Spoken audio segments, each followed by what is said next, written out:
बोल जयकारा बोल मेरे श्री गुरु महाराज की जय। श्री अमर ज्योति दर्शन ग्रंथ अकारण कृपा। महापुरुषों की अगम महिमा का वर्णन करते हुए परम संत श्री कबीर साहब जी वर्णन करते हैं। सतगुरु तो सतभाव है, जो असभेद बताए, धन्य शिष्य धन भाग तय, जो ऐसी सुध पाए। जन कबीर वंदन करे, कै विद कीजे सेव, वार पार को गम नहीं, नमो नमो गुरुदेव। अर्थात सतगुरु ही वास्तविकता का बोध करवाते हैं, सत्य असत्य और भक्ति व माया के विस्तृत गुण दोषों का विभाग कराते हैं। सौभाग्यशाली वह शिष्य हैं, जो वही जीव ही सौभाग्यशाली हैं, जिन पर इनकी कृपा हो जाती है और वे ही इस नुक्ते को समझते हैं। श्री सद्गुरुदेव जी के चरणों में कबीर साहब जी वंदन करते हुए कथन करते हैं कि उनकी अगम गोचर लीला मन बुद्धि से परे है, उसे समझना कठिन है। इस प्रकार से उन श्री चरणों की सेवा की जाए, वे अकारण कृपा कर जीव को निहाल कर देते हैं। श्री सद्गुरुदेव जी महाराज जी श्री पंचम पातशाही जी के अनन्य सेवक भक्त दीपक जी के पूर्व पुण्यों के अनुरूप उनके हृदय में गुरु भक्ति के संस्कार भरे हुए थे। ये श्री दर्शन हेतु प्राय आते रहते थे। इन्होंने सन 1997 में श्री चरणों में श्री आनंदपुर दरबार की सेवा में समर्पित होने की विनय की। महाप्रभु जी ने इनको अपने पास सेवा में स्थान दिया। दृढ़ निष्ठा और पूर्ण लगन से सेवा करते रहे। कुछ समय पश्चात ब्यावरा में आश्रम के निर्माण कार्य का हिसाब किताब करने के लिए अपनी श्री मौज से इन्हें वहाँ भेज दिया। वहाँ पर इन्होंने सच्चाई खैरख्वाही से सेवा का प्रमाण दिया। यह तो केवल महापुरुष ही जानते हैं कि किस जीव का कैसा पुरातन संबंध उनके साथ चला आता है। इनकी सेवा से प्रसन्न हो एक दिन महाप्रभु जी ने इनको फरमाया, हमारे पास रहोगे तो तुम्हें वह खुशी मिलेगी जो तीनों लोकों में नहीं मिल सकती है। श्री कबीर साहब जी का कथन है, सतगुरु साचा सूरमा सबद जो बाहर एक, लाता ही बै मिट गया लागत ही बै मिट गया, पड़ा कलेजे छेक। सतगुरु रूहानी परम शक्तिशाली स्वरूप एक ही वचन का तीर चलाते हैं, जो कि हृदय में लगते ही सब प्रकार के मायावी बंधनों के भय को दूर कर देता है, ज्योतिर्मय बना देता है। अर्थात जो परम शिष्य सतगुरु से सार गर्भित एक वचन को हृदय गम कर लेता है, संकेत को समझ लेता है, वह वास्तविक लक्ष्य को पाने की ओर पग बढ़ाना आरंभ कर देता है। उसके हृदय में ज्ञान की दिव्य ज्योति जगमगा उठती है। महाप्रभु जी के एक ही वचन ने भक्त जी के जीवन में अद्भुत परिवर्तन कर दिया। उन्होंने सब ओर से अपने ख्यालों को मोड़ कर स्वयं को श्री चरणों के संग जोड़ दिया। कभी भी अपने घर परिवार अथवा सत्संग कार्य के लिए बाहर नहीं गए और न ही कभी ख्याल ही उठाया। श्री सद्गुरुदेव महाराज जी ने भी अपने भक्त को श्री चरणों की सेवा में समीपता प्रदान की और इन्हें सन 2009 में साधु वेश प्रदान कर इनका नाम महात्मा अचल सागरानंद जी रखा। महाप्रभु जी अपने इस शिष्य की भक्ति और सेवा में समर्पण भाव को देखकर अत्यंत प्रसन्न होते। महात्मा जी भी श्री सद्गुरु जी महाराज जी के अगाध प्रेम का संबंध जोड़कर अनवरत सेवा कर रहे हैं। श्री सद्गुरुदेव जी महाराज अकारण कृपा दृष्टि कर पग पग पर ऐसी मनोरम लीला रचाते हैं कि कैसे भगवान अपने भक्तों को संभाल करते हैं, उन्हें सत पथ दर्शाकर यथार्थ का बोध करवाते हैं।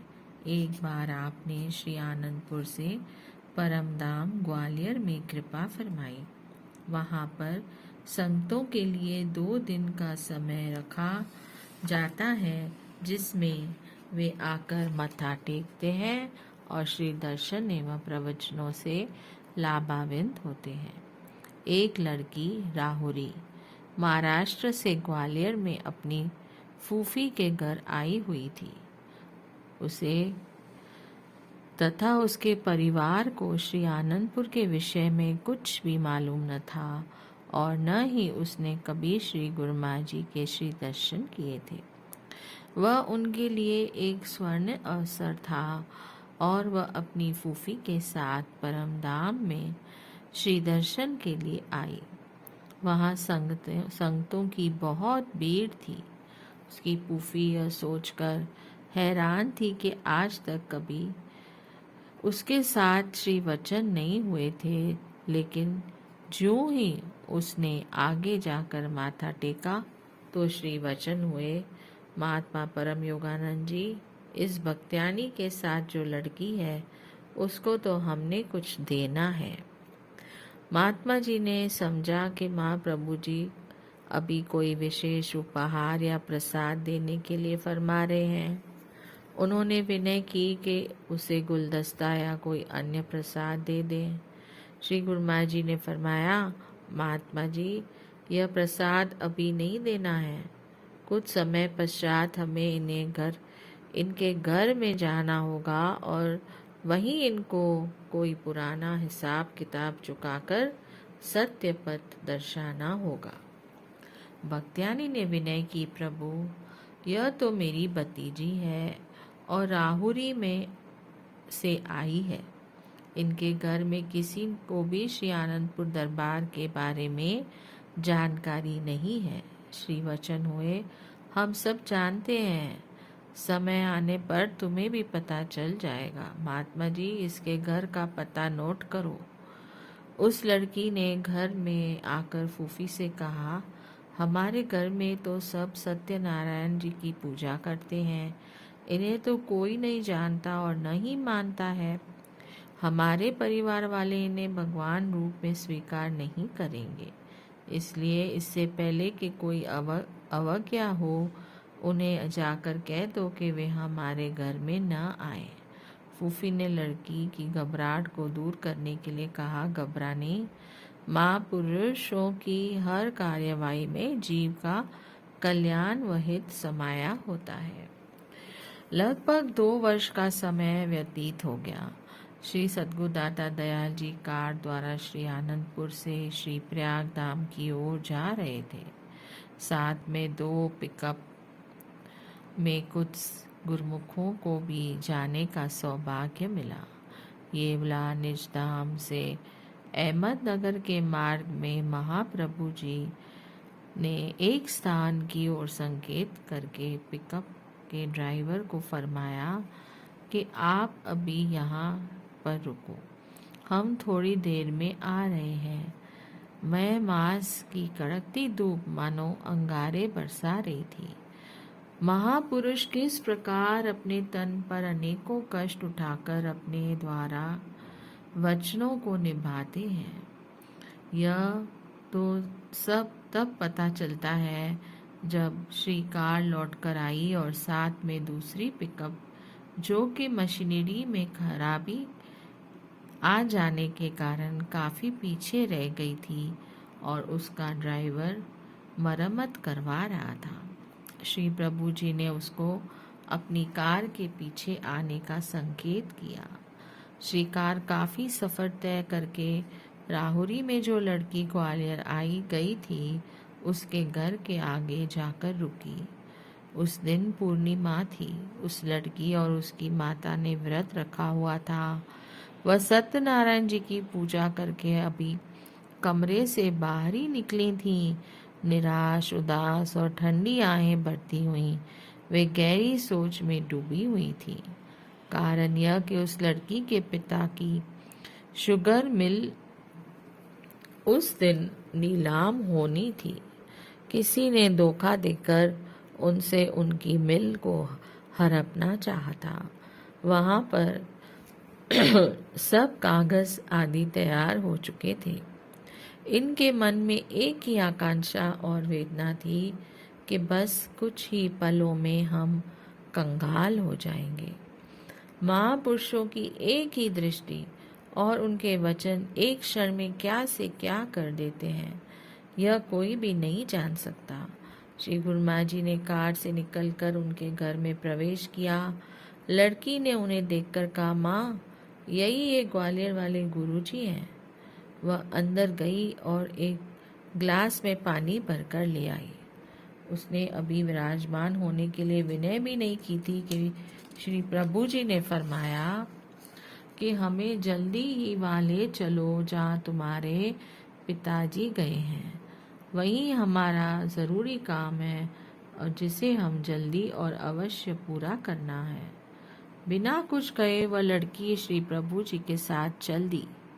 उसके घर से वह मिल कुछ दूरी पर थी। जब श्री गुरु माँ जी उस मिल पर पहुंचे तो उसके पिताजी कहने लगे कि इन संतों को यहाँ क्यों ले आई हो? अब हमारे पास इनको देने के लिए बचा ही क्या है? अभी हम भी खाली हाथ ही यहाँ से लौटना है। मुस्कुराते हुए महाप्रभु जी ने वचन किए, भक्त जी घबराते क्यों हो? हम आपसे कुछ लेने के लिए नहीं अपितु कुछ देने के लिए आए हैं। यह सब कुछ तुम्हारा ही हो तो है। मिल का मालिक खाली हाथ कैसे लौटेगा? असमझ में उसका दिमाग इन रहस्य भरे वचनों को समझ न सका। आपने उसके सब कागजों पर उसे दिखाया कि यह देखो कि तुमने स्वयं ही तो जितना उधार और कर्ज था उसे चुकाकर हस्ताक्षर किए हैं। जो नीलामी करवा रहा था और साथ में जितनी भी मिल के कर्मचारी खड़े थे, सब देखकर हैरान हो रहे थे कि अभी कई दिनों से इन कागजों की रूपरेखा कुछ और ही थी। अभी अभी यह रूपरेखा अचानक बदल कैसे गई? सभी कागज पत्र उलट पलट कर देखने पर भी कोई ऐसा एक कागज भी न निकला जिस पर उसका कर्जा बकाया लिखा हुआ हो। उस लड़की का पिता भी मन ही मन आंखें बंद कर इस संपूर्ण रहस्य को समझने में असमर्थ था। उसके कानों में संतों के यह स्वर गूंज रहे थे कि तुम मिल के मालिक हो तो खाली हाथ कैसे लौटोगे? देखते ही देखते सब कागजों को क्रम से संभालते हुए सब ने उसी को ही मालिक स्वीकार किया। श्री वचन हुए, हम जिस काम के लिए आए थे वह काम पूरा हो गया। सभी वहां पर दिव्य ज्योति और इस अलौकिक चमत्कार को देखकर स्तंभ रह गए। वह लड़की अपने पिताजी के साथ उन कागजों को समेटकर प्रभु जी का धन्यवाद करने लगी। उसके पिता ने सब कर्मचारियों को प्रसन्नता पूर्वक कार्यभार संभालने का आदेश दिया और कहा कि हमारी अनुपस्थिति में भी पहले की तरह ही कार्यरत रहना। आप वहां से चलकर सीधा ही अपनी कार में आके विराजमान हो गए। साथ में आई हुई पिकअप को भी साथ चलने का आदेश दिया। पुनः मार्ग में जो पिकअप खड़ी थी उसे भी साथ चलने की आज्ञा फरमाई। मार्ग में खड़ी हुई पिकअप में बैठे हुए प्रेमी जन आश्चर्यचकित थे कि गुरुमा जी इतनी जुलसती गर्मी में 2 घंटे कहाँ गए थे। किस प्रेमी ने उन्हें इतना विवश किया था? जब सब अहमदनगर में पहुंचे तब दूसरी पिकअप के ड्राइवर ने बतलाया कि किस प्रकार श्री प्रभु जी राहुरी में एक घर को कृतार्थ करते हुए सुकोमल श्री चरणों से चलते हुए उनकी शुगर मिल में गए। महापुरुषों की इन गूढ़ रहस्यों को कौन जान सकता है। अब वह लड़की और उसका पिता जब प्रसन्न वदन अपने घर में आए तो परिवार वाले उनके खिले हुए चेहरे देखकर हैरान हो गए। लड़की के पिता ने आकर पूछा, क्या आपने पूर्णिमा के उपलक्ष्य में पूजा पाठ कर लिया है? खाना खा लिया है? यदि नहीं तो जल्दी करो, खाना खाओ। शुगर मिल हमारे पास ही है। लड़की के गुरुजी ने मुझे भक्त जी कहा और जिस कार्य की मुझे आशा नहीं थी उस सब कार्य को पूर्ण करते हुए वे जल्दी ही वहां से चले गए। भक्त जी की बात को सुनकर एक पल को तो परिवार वाले भी हक्के पक्के रह गए। उन्हें फिर अपने कानों पर विश्वास ही न हो रहा था। भक्त्यानी कहने लगी, शेष वृतांत तो हम बाद में पूछेंगे, पहले आप भी तो खाना खा लो। उसने उत्तर दिया, अब बस आप खाना खाओ, मैं अपना आगे का प्रोग्राम बतलाता हूँ। उसके मन में श्री गुरुमा जी के प्रति अतुल्य श्रद्धा और विश्वास के दीप जग उठे थे। मानो उसके पूर्व जन्मों के संस्कार ने पलटा खाया। मन ही मन सोचने लगा, अहो, मैं उन महापुरुषों की दिव्य मुस्कान को भी न समझा। उन्हें आते ही मुझे भक्त जी कहकर पुकारा और कितने बड़े बंवर से एक पल में ही बाहर कर दिया। मैंने उस समय इतना बड़ा कार्य संपन्न होने पर भी उन्हें धन्यवाद का एक शब्द तक न कहा। कहने लगा कि मैंने तो यह ठान लिया है कि जब तक तेजो मैं उन महापुरुषों से भेंट न होगी तब तक खाना नहीं खाऊंगा। वह उसी समय अपने लड़की को साथ लिए ग्वालियर की ओर चल दिया। वहां पहुंचकर अपने घर में हुए सारे वृत्तांत को अपनी बहन को बतलाया और उससे श्री प्रभु जी के दर्शन करवाने का अनुरोध किया। उसकी बहन ने कहा, उस समय तो श्री गुरुमा जी परमधाम में दर्शन दे रहे थे, अब मुझे क्या मालूम कि उनका प्रोग्राम वहां पर है या नहीं।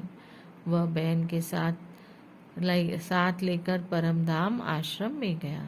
परमधाम में जाकर उन्हें विदित हुआ कि श्री प्रभु जी ने अहमदनगर में से होते हुए अब श्री प्रयागधाम की ओर प्रस्थान किया है। साथ में यह भी मालूम हुआ कि अहमदनगर राउरी से केवल 1.5 घंटे का रास्ता है और अहमदनगर से श्री प्रयागधाम 2.5 घंटे का रास्ता है। आश्रम वालों ने कहा, यदि आप उसी समय वहां से उस तरफ चले जा देते तो शीघ्र ही दर्शन हो जाते। इस समय तो श्री गुरुमा जी श्री प्रयागधाम में विराजमान है। परमधाम में महात्मा जी ने उसे अहमदनगर आश्रम का पता देकर कहा कि वहां पहुंचकर श्री आज्ञा मंगवाना, फिर श्री प्रयागधाम जाना। बोलिए जयकारा।